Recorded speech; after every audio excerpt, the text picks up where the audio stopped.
Write this down. I was born to solve a problem. Just write that down. I want you to say it with me. I was born to solve a problem. Say it. Okay. This is important, because this is where you get your self-discovery from. You see, God created nothing that doesn't serve a purpose. Everything that exists in nature, created by God, was created to serve a purpose. Even what you may consider inanimate objects, they serve a purpose. For example, the mountains may not have life as you know it, but they have life as I know it, because the mountains serve a purpose.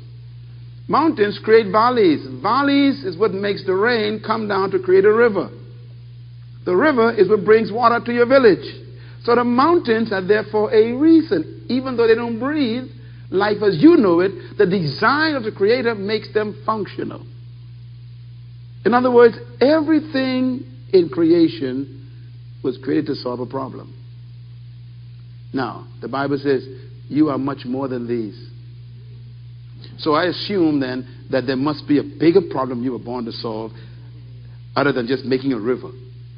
So no one came to earth without an assignment that they're supposed to fulfill. I call it a problem or challenge. In other words, you came to earth because there's something that God needed done that made you necessary. So you don't exist just to breathe oxygen and eat food and then die or pay bills. You came to earth because there's something that you were born to solve, and that assignment is your area of leadership. That leads to my next point. True leadership is the personal commitment to sacrifice for that cause. And whatever you were born to do is for public benefit, not for personal benefit.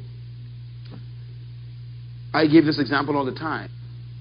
A tree never eats its own fruit. Am I right?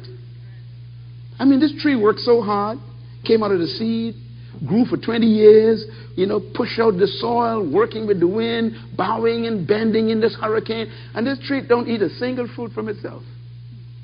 Why? Because everything that was created was born to serve something else.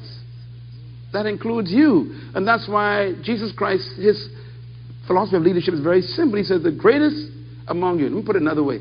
If you want to be great among everybody, he says, you serve them what you have. So the more you serve, the greater you become. So greatness has to do with serving your fruit to the market. That's what leadership is about. Leadership is about service.